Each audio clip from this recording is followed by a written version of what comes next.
Yet ye say, the way of the Lord is not equal, O house of Israel. I will judge you, every one after his ways. And it came to pass see, that's what they mean by we have one day to get it right and then we're going to be judged. See, we didn't have all this time to get it right. Now we're about to find out. Right. And it came to pass, and here we are at the verse that we talked about. Now we might scratch everything we didn't say it thus, far. Everything we didn't say it thus far, because this is actually the start of this is the part that represents today. And I did want to talk about Hanukkah and we forgot to scratch all that part, but I did want to give all of the thank yous for everybody supporting the channel. Yeah, we really appreciate it. Yeah, and yeah, very much. All that you guys are doing, you know who you are, and we appreciate everything, every aspect of it, that you guys are doing. And that does remind me, after today, the next feast that's coming up is the fast of the 10th month. Can you see what day that falls on, Chris? He's looking at the calendar. That's on the 10th of Tibet or January 22nd. January 22nd. That'll be my court date. Y'all pray for me. So if you don't find anything else to do as far as charitable deeds and such like that on the 22nd of January in celebration of the fast of the 10th month, that's when you do charity, when you afflict your soul. That's what fasting is. It's for the 10th month, like we do in the 7th month. We call that Atonement Day. But in this one, it's just very similar. And so that'll be the next one after this particular day, because that falls on the 10th day of the 10th month, while this one falls on the 5th day. No, wait a minute. The 5th day of the month, the 10th month. All right, so that's what we're talking about in verse 21. It says, and it came to pass in the 12th year of our captivity, in the 10th month, in the 5th day of the month, that one that had escaped out of Jerusalem came to me, saying, the city is smitten. You know what I'm talking about, Chris? What's he talking about? He's talking about back in 2 Kings, the last chapter in 2 Kings, in the book of Kings, the last chapter in Kings. It talks about how the temple was destroyed, how Nebuchadnezzar came in and besieged the city, and then how there was the famine, and then there was the destruction of the temple. Right. That's what he's talking about there in that verse. Ezekiel was already in Babylon in jail when that happened. Oh. Him and Daniel went with the first wave, so he was already there. He's getting the word. Somebody just came and told him. Oh. And this is just the day of the month, the day of the year that he was told. That he found out. Yeah, and that's why we go over this kind of every year. We wish we did every year, to kind of in remembrance of this stuff that's going on. This is the day that this happened. Yeah, I see eyes starting rolling. Yeah. Well, this is, like you said, this is the day that he found out. Verse 22 says, you want to get in on some of this? You can read. We can go a whole lot faster. Now the hand of the Lord was upon me in the evening, for that he said he's working on something. He's working on the clock, y'all. Now the hand of the Lord was upon me in the evening, for that he was escaped came, and had opened my mouth until he came to me in the morning,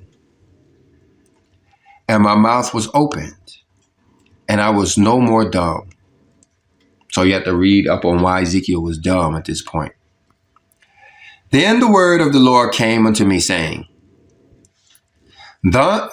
so you have, on this particular day, the 5th day of the 10th month, you have, this is shortly after Hanukkah, before Purim, the word coming to Ezekiel, saying in verse 24, Son of man, they that inhabit those wastes of the land of Israel speak, saying, Abraham was one, and he inherited the land, but we are many. The land is given us for inheritance. You know who is this talking about? Israelis. Yeah. See, they inhabit those wastelands, the desolate areas That's yeah. Wherefore say unto them, thus saith the Lord God, ye eat with the blood, and lift up your eyes toward your idols, and shed blood, and shall possess the land. And ye shall possess the land. He's asking them, how are y'all able to do this? Yeah, you eating with the blood, meaning you're not taking the time to get all of the blood out of your meat before you consume it. He says you lift up your eyes into your idols. That includes false prophets and false teachers, and and material idols and all of that. Right. And shed blood. You kill people. So, Yet you, now.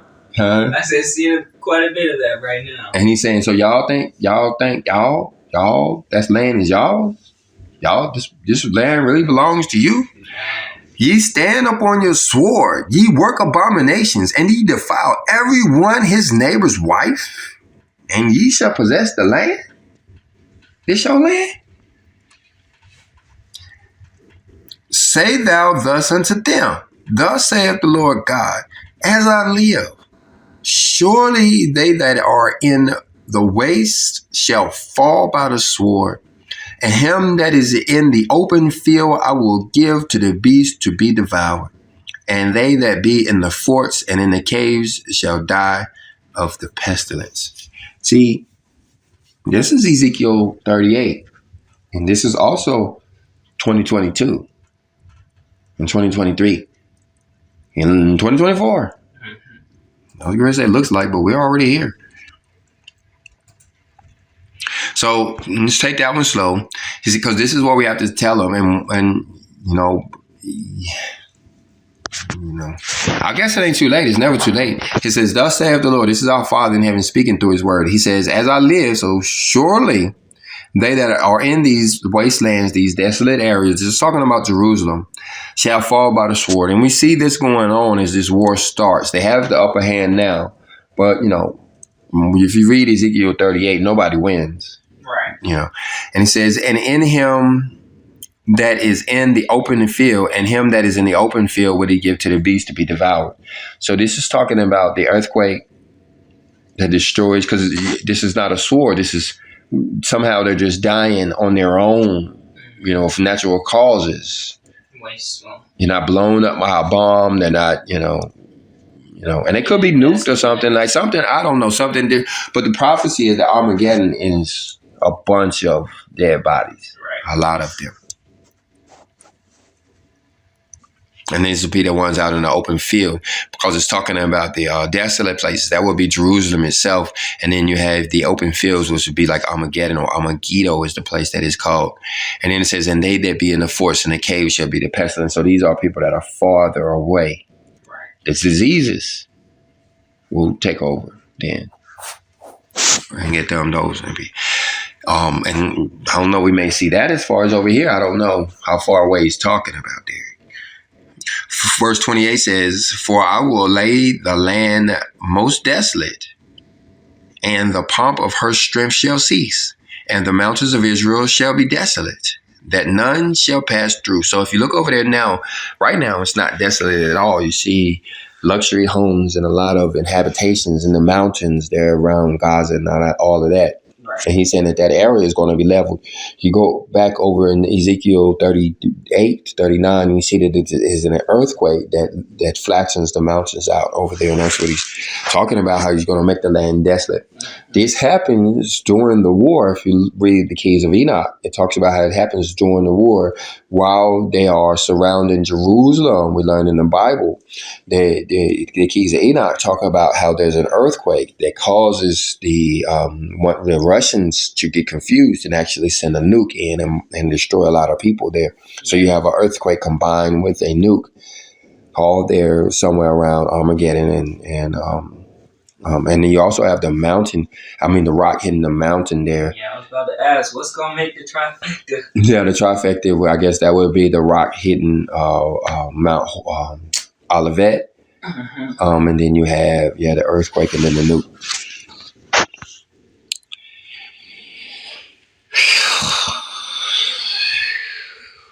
And it's all getting started.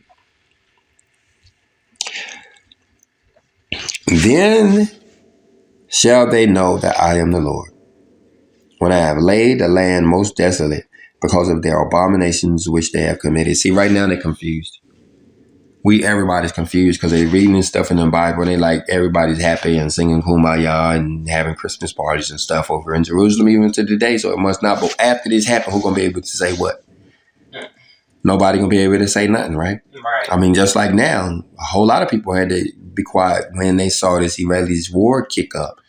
Just like it is in Ezekiel 38, they've already started hushing, and started, And started but they start sitting on their hands and start holding their tongue. Yeah, and praying. It would, yeah, and because it can't be denied by many, Right. but most are still denying until after they see all of this. Now they got to see this take place before they're going to believe. This is the 7 billion people are going to say, "Oh, I get it." Mm-hmm.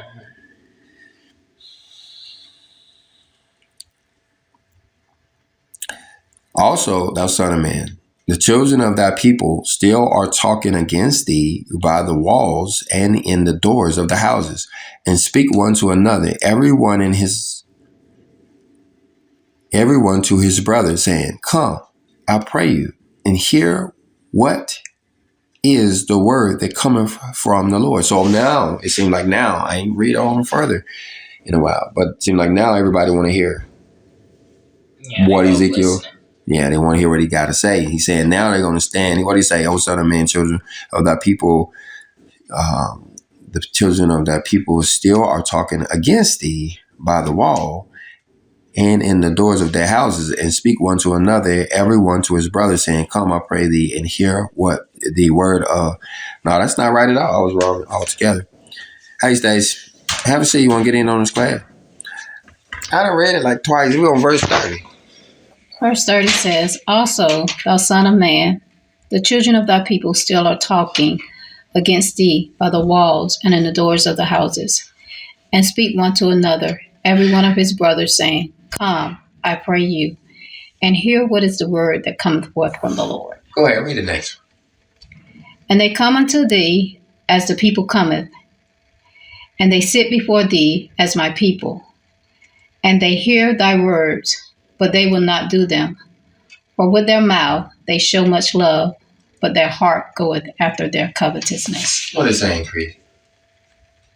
Lip service. They came and they said, we want to hear it, but they ain't paying attention. They ain't doing it. Right. Hearing but not heeding. Right. What is that? Verse 32.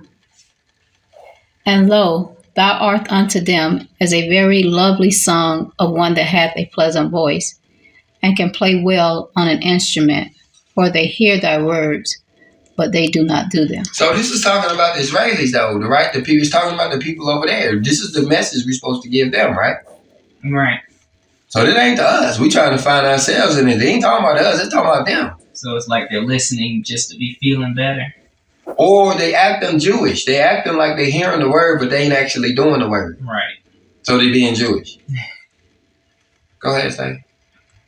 Verse 33. And when this come to pass, lo, it will come. Then shall they know that a prophet has been among them. That's it? Yes, it's 33. So when all of the destruction comes? Then I realized that, hey, that guy was serious. Ezekiel, the prophet among them. Who's going to be among them? Who? Somebody got to be. That's going to be over in Jerusalem? You say the two. You covered your mouth when you say the two. You said the two witnesses. Going to be in Jerusalem telling them this. Or maybe they already are. I mean, this should be going on today. All right, y'all let us know what y'all think in the comment section. Stacey took my glasses, so I'm going to use it as my excuse not to mess it up any further. All right, y'all. I'll see y'all in the comment section. Go ahead and subscribe to this channel. If you're watching this on any channel, make sure you subscribe. It could be on multiple channels, multiple sites, but make sure you subscribe to this one. Some likes and your comments and prayers. Yeah. Thank you. And thank you for all of your support.